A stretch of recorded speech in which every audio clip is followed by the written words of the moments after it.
तो दोस्तों कल अहमदाबाद के नरेंद्र मोदी स्टेडियम में हमें आईपीएल का एक और धमाकेदार मुकाबला देखने को मिलेगा, जहां पर दोस्तों एक तरफ होगी शुभमन गिल की गुजरात टाइटंस, तो वहीं उनके अगेंस्ट में होगी हमारे बापू की दिल्ली कैपिटल्स। बात की जाए दोनों टीम्स की, तो इन दोनों के लिए दोस्तों आईपीएल का सफर अभी तक तो बहुत सुहाना गुजरा है, क्योंकि दिल्ली कैपिटल्स ने अभी तक 6 मुकाबले खेले हैं, जिसमें से उनको 5 में जीत हासिल हुई है। वहीं पर बात करें अगर हम गुजरात टाइटंस की, तो उन्होंने भी 6 मुकाबले खेले हैं, जिसमें से 4 मुकाबलों में उनको जीत हासिल हुई है। पॉइंट्स टेबल पर अगर नजर मारी जाए तो दिल्ली कैपिटल्स एकदम टॉप पे काबिज है 5 जीत के साथ। वहीं गुजरात टाइटंस तीसरे नंबर पे है 4 जीत के साथ और उनके 8 अंक है। अब कल का मुकाबला दोनों ही टीमों के लिए बहुत ज्यादा इंपॉर्टेंट है, क्योंकि कल जो टीम यहाँ पे विजेता बनेगी वो टेबल टॉप पर बिल्कुल से बनने वाली है। अब अगर दोस्तों दोनों टीम के हम आंकड़ों की बात करें हेड टू हेड, तो दोनों टीम के भी ज्यादा मुकाबले तो नहीं हुए हैं, बट दोनों ने 5 मुकाबले खेले हैं, जिसमें दिल्ली कैपिटल्स को 3 मुकाबलों में जीत हासिल हुई है और गुजरात टाइटंस ने 2 मुकाबले अपने नाम की है। यानी नेक टू नेक आंकड़ा है, ऐसा कोई बहुत बड़ा डिफरेंस नहीं है दोनों के बीच में। बट रीसेंट फॉर्म के हिसाब से देखिए, गुजरात टाइटंस के साथ थोड़ी बहुत दिक्कतें एसोसिएटेड हैं, क्योंकि लखनऊ सुपर जायंट्स ने भी इनको मतलब कि एक तरफा सा ही मुकाबला हराया था अपने घर पे बुला के, क्योंकि ये टीम ना बेसिकली टॉप हैवी है, डिपेंड करती है अपने टॉप 3 के ऊपर। वहीं अगर आप दिल्ली कैपिटल्स की बात करो तो ये टीम ना एक स्पेसिफिक ऐसा नहीं है कि टॉप हैवी है कि मिडिल मिडिल ऑर्डर हैवी है, ये overall as a team performance कर रही है। हर गेम में इनके नए नए मैच विनर निकल के आ रहे हैं, तो मतलब इस टीम के साथ ऐसी कोई दिक्कत नहीं है। अब बात अगर दिल्ली कैपिटल्स की ही हो रही है, तो शुरुआत भी चलिए करते हैं सबसे पहले दिल्ली कैपिटल से। बात करेंगे इस टीम की, उसके बाद हम बढ़ेंगे गुजरात टाइटंस की ओर। दोस्तों इस टीम ने इस टूर्नामेंट की शुरुआत तो मतलब एक बड़े ही थ्रिलर के साथ करी थी, जहां एक टाइम पे 50-55 रन 5 विकेटें गिरी और उसके बाद 200 रन का आंकड़ा लखनऊ सुपर जायंट्स के सामने इन्होंने पार किया, एकदम एंड तक गए और गेम फिनिश किया।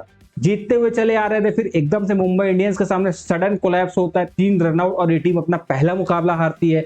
उसके बाद अभी पिछला मुकाबला जो राजस्थान रॉयल्स इनके घर पे आई थी, वो मुकाबला भी ये टीम लगभग हार गई थी। राजस्थान रॉयल्स के जबड़े में से जीत निकाल के लाई ये टीम और सुपर ओवर तक मुकाबला ले गई और सुपर ओवर पे राजस्थान रॉयल्स को बड़ी कंफर्टेबली मात दी।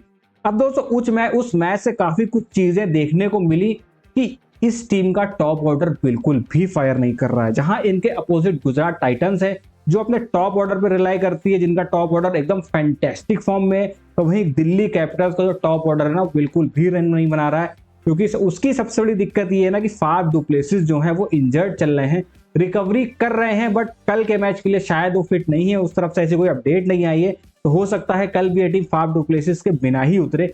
और जेक फ्रेजर मैकगर्क, दोस्तों मैकगर्क के बल्ले से बिल्कुल भी रन नहीं आ रहे हैं, बिल्कुल आउट ऑफ फॉर्म चल रहे हैं, फिर भी दिल्ली कैपिटल्स उनको बैक कर रही है और बैक उसे उस एक मैच के लिए कर रही है, जहां पे शायद मैकगर्क के बल्ले से 60-70 रन आ जाए और वो मुकाबला एक तरफा करके 2 पॉइंट दिल्ली कैपिटल्स को मिल जाए। उसके बाद की बात करें middle order, lower middle order बिल्कुल बढ़िया फॉर्म कर रहा है इस टीम के लिए। बॉलिंग की बात आ जाती है तो बॉलिंग में भी काफी वैरायटी है, और बाकी आप 9 टीम देखोगे ना, उनमें इतनी वैरायटीज भी नहीं है, इतने ऑप्शंस भी नहीं है, जितने ऑप्शन और जितनी वैरायटी दोस्तों दिल्ली कैपिटल्स के पास में है। बॉलिंग की बात करो तो मिचेल स्टार्क हो गए, मुकेश कुमार हो गए, मोहित शर्मा हो गए, 3 फास्ट बॉलर, और स्पिनर में बात करिए तो क्वालिटी है इस टीम में। कुलदीप यादव, आपके अक्षर पटेल कैप्टन खुद बॉल डालते हैं, और विपराज निगम नाम का एक नया जो इन्होंने कोहिनूर तराशा है ना, वो भी कमाल प्रदर्शन कर रहा है। और थोड़ी बहुत बॉलिंग तो देखिए दोस्तों, क्रिस्टन स्टब्स भी डाल लेते हैं वक्त पड़ने पे, हाथ तो वो भी घुमा लेते हैं। तो ये टीम मतलब मुझे लगता है कि सबसे one of the best team इस टूर्नामेंट की, कहीं से भी कोई दिक्कत नहीं है। जो एक थोड़ी बहुत इनकी परेशानी है वो थोड़ा सा लैक ऑफ एक्सपीरियंस है फिनिशर के रूप में, जैसे आशुतोष शर्मा के पास फिनिशर का रोल है और टॉप में जेक फ्रेजर मैकगर्क का ना चलना। इसके अलावा कोई खामी इस टीम में नजर नहीं आ रही है। बात करेगा दोस्तों इस टीम के ट्रम्प प्लेयर की, सबसे ज्यादा निर्भर जिस कल के मुकाबले में अगर आप रहेंगे तो ये टीम रहेगी केएल राहुल के ऊपर, उनके एक्सपीरियंस के ऊपर और उनकी फॉर्म के ऊपर। 5 मैचेस खेले हैं दोस्तों, जिसमें 268 रन वो बना चुके हैं, 60 की एवरेज और 155 का स्ट्राइक रेट है। पहला मैच हालांकि केएल राहुल ने मिस किया था, बट उसके बाद इनको जो रोल टीम दे रही है बड़ी बखूबी निभा रहे हैं, फिर चाहे वो एज अ ओपनर का रोल हो या फिर मिडिल ऑर्डर बैट्समैन का रोल हो। बट मिडिल ऑर्डर में जब केएल राहुल आते हैं तो इस टीम को डबल बेनिफिट मिलता है। एक तो वो भरोसेमंद प्लेयर है, वो एक भरोसा होता है टीम के पास कि हाँ नीचे केएल राहुल मौजूद है, और दूसरा इनका एक्सपीरियंस, ये गेम को फिनिश करना जानते हैं। तो मिडिल ऑर्डर में केएल राहुल के रहने से काफी ज्यादा फायदा होता है इस टीम को। प्लस अब तो करुण नायर भी टीम में शामिल हो गए, तो एक और एक्सपीरियंस प्लेयर। तो एक्सपीरियंस प्लस पावर हिटिंग दोनों का बेहतरीन मिश्रण है दिल्ली कैपिटल्स के पास इस टाइम। और केएल राहुल की अगर ये फॉर्म बरकरार रही तो ये मुकाबला भी दिल्ली कैपिटल्स मुझे लगता है कि गुजरात टाइटंस को हराने में कामयाब हो जाएगा। हाँ, एक मैचअप है खाली केएल राहुल के सामने कि राशिद खान इन पे थोड़े से भारी पड़ते हैं। हालांकि राशिद खान अभी अपनी उस लीथल फॉर्म में नहीं है, बट फिर भी आप मैचअप तो देखिए, मैचअप होता है तो राशिद खान इन पे भारी पड़ते हैं। 47 बॉलों में 3 बार इनको आउट कर चुके हैं, तो मतलब राशिद खान के सामने केएल राहुल थोड़ा सा फंसते हैं। ये एक मैचअप होगा और मैचअप पे इतना गुजरात टाइटंस बहुत फोकस करती है, तो ये मैचअप जरूर देखने को मिलेगा। इसके अलावा दोस्तों जिसपे सबसे ज्यादा रिलाई करती है टीम वो एक खिलाड़ी है ट्रिस्टन स्टफ। इन पे ज्यादा बातें नहीं होती, ज्यादा लाइमलाइट में नहीं आते, बट ये आते हैं नीचे से, कैमियो खेलते हैं और अपनी टीम को ना जीत की फिनिश लाइन के पार पहुंचाते हैं। पिछले मुकाबले में भी हमने जैसे देखा, जब सुपर ओवर की बात आई तो ट्रिस्टन स्टफ्स ही आए केएल राहुल के साथ खेलने। यही दोनों बैट्समैन थे जो मैदान में उतरे, गेम जिता के ले गए। और उसी मुकाबले में जहां पे एक टाइम में दिल्ली कैपिटल्स बैकफुट पे लगा हुआ था, केएल राहुल और ईशान अभिषेक पोरेल जो फंसे हुए थे, बहुत स्लो पारी हो गई थी, एकदम से ट्रिस्टन स्टफ्स आए, अक्षर पटेल आए, दोनों ने एकदम एक्सीलरेशन दिया और इनको एक बड़े स्कोर पे ले जाया गया। 180 प्लस का स्कोर बनाया इस टीम में, जिसके चलते सुपर ओवर तक ये टीम पहुंच पाई। तो इनका बहुत अहम रोल रहने वाला है।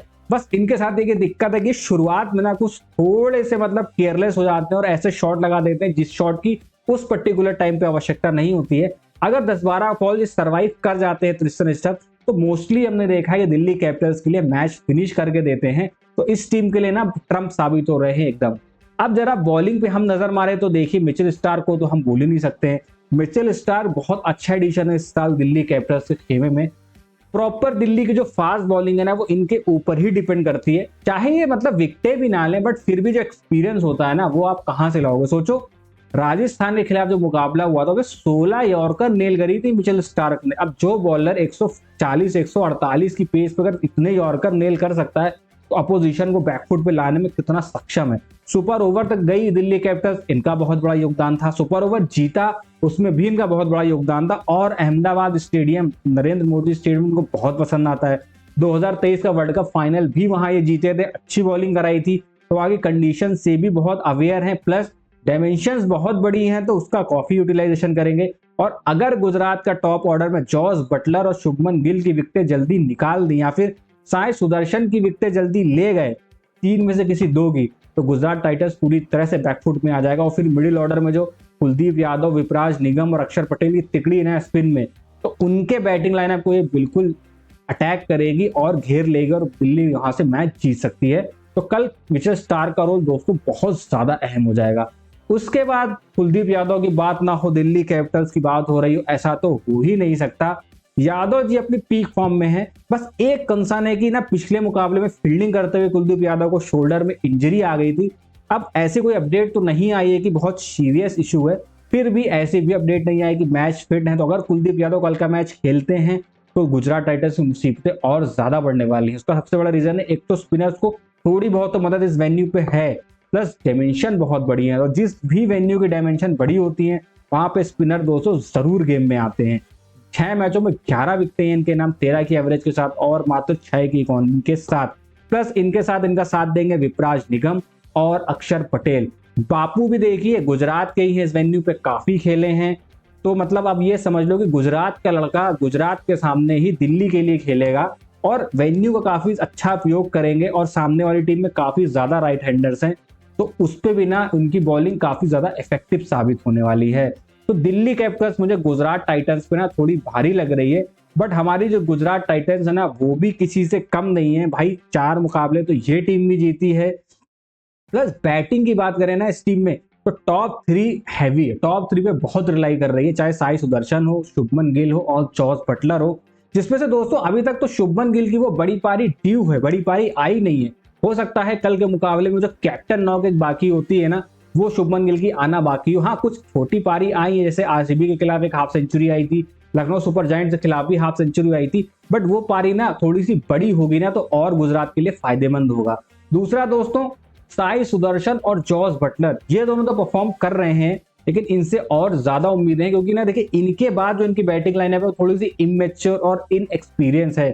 हालांकि सरफेन रदरफोर्ड, शाहरुख खान, राहुल तेवतिया नीचे से एक्सेलरेशन प्रोवाइड करते हैं, बट फिर भी एक्सपीरियंस की कमी है। और जिस हिसाब से गुजरात का बॉलिंग लाइनअप है, सॉरी दिल्ली का बॉलिंग लाइनअप है, इन तीनों में से कम 2 प्लेयरों को तो एक बड़ी पारी खेलनी पड़ेगी कल का मुकाबला अगर दिल्ली कैपिटल्स से जीतना है। तो साई सुदर्शन की सबसे पहले बात करेंगे। भाई गजब का प्लेयर है, मतलब ये मिश्रण है। करुण नायर और साई सुदर्शन लगभग एक जैसे ही बैट्समैन है। इनके पास classical copy book cricketing shot भी है और मॉडर्न डे टेक्निक भी है। मतलब ये आपको पीछे आपको क्या बोलते हैं, स्काई शॉट सूर्य कुमार यादव जो पीछे मारते हैं वो रैम शॉट भी मारते हुए दिखाई देंगे, दिल स्कूप भी मारते हुए दिखाई देंगे, रिवर्स स्वीप भी मारते हुए दिखाई देंगे, रिवर्स लैप मारते हुए भी दिखाई देंगे। और वहीं जब बात आती है बॉल की मेरिट पे खेलने की, तो इनके बैट्स आपको स्वीट कवर ड्राइव भी दिखाई देगा, एक बेहतरीन स्ट्रेट ड्राइव भी दिखाई देगा, आपको लेग ग्लांस भी दिखाई देगा। तो मतलब सब कुछ है, फुल पैकेज है साई सुदर्शन। और मिस्टर कंसिस्टेंट भी ये हैं। जितनी कंसिस्टेंसी विराट कोहली की है उतनी ही इनकी भी लगभग है। हर मैच जब परफॉर्म करते हैं, एक आधा कोई मैच होगा जहां पे शायद लॉ ऑफ एवरेजेस काम कर जाए, तो साई सुदर्शन में भी वहां पे लैग कर जाए, जल्दी आउट हो जाए। अदरवाइज ये लंबा खेलते हैं, इनको लंबा खेलने की आदत है। और कल के मुकाबले में ना इनका लंबा खेलना इनकी टीम के लिए बहुत ज्यादा जरूरी है, क्योंकि स्पिन ना बहुत अच्छी खेलते हैं। और दिल्ली कैपिटल्स की जो स्ट्रेंथ है इस टाइम पे, वो स्पिन डिपार्टमेंट चल रहा है। 6 मैचेस में 329 रन है, 55 की एवरेज और 151 का स्ट्राइक रेट, तो काफी कदर फॉर्म में है। और इनके बाद ना शुभमन गिल भी पीछे नहीं है। शुभमन गिल के ऊपर भी ये टीम बहुत ज्यादा रिलाई करती है। हालांकि अभी वो बड़ी पारी ड्यू है, थोड़ा सा मतलब इशू आ रहा है कि स्टार्ट मिल रहे हैं, उस स्टार्ट को ना ये लंबी पारी में तब्दील नहीं कर पा रहे हैं, तो जिसके चलते थोड़ी सी दिक्कत आ रही है। बट ये है कि शुभमन गिल का रोल काफी ज्यादा अहम हो जाएगा कल के मुकाबले में। बॉलिंग पे दोस्तों अगर आ जाते हैं तो प्रसिद्ध कृष्णा गजब की फॉर्म में, इनको एक रोल दिया गया है मिडिल ऑर्डर का। मिडिल में आते हैं, डेथ में आते हैं और कमाल करके ले जाते हैं। 6 मैच में 10 विकेटें हासिल कर चुके हैं। और साई किशोर ये मतलब कि गुमनाम से हैं, इतनी ज्यादा लाइमलाइट में नहीं रहते हैं, बट उसके बावजूद भी जब भी आते हैं विकेटलेस तो नहीं जाते और धड़ाधड़ विकेटें मार रहे हैं इस टीम के लिए। कमाल की बॉलिंग कर रहे हैं साई किशोर भी। तो दोस्तों कल का जो मुकाबला है ना, वो आप ये मान के चलो आपको क्रैकिंग ऑफ द गेम देखने को मिलेगा, जहां पे गुजरात टाइटंस के सूरमा होंगे, वहीं दूसरी तरफ आपको दिखाई देंगे दिल्ली कैपिटल्स के धुरंधर। अब ये तो वक्त ही बताएगा कौन सी टीम जीतेगी, बट मेरी प्रेडिक्शन में कल का मुकाबला दिल्ली कैपिटल्स जीत रही है, नो डाउट।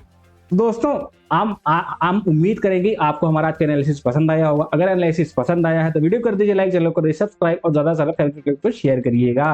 तो आज की वीडियो में बस इतना ही, मिलेंगे फिर अगले वीडियो में, तब तक के लिए नमस्कार, जय हिंद, बाय बाय।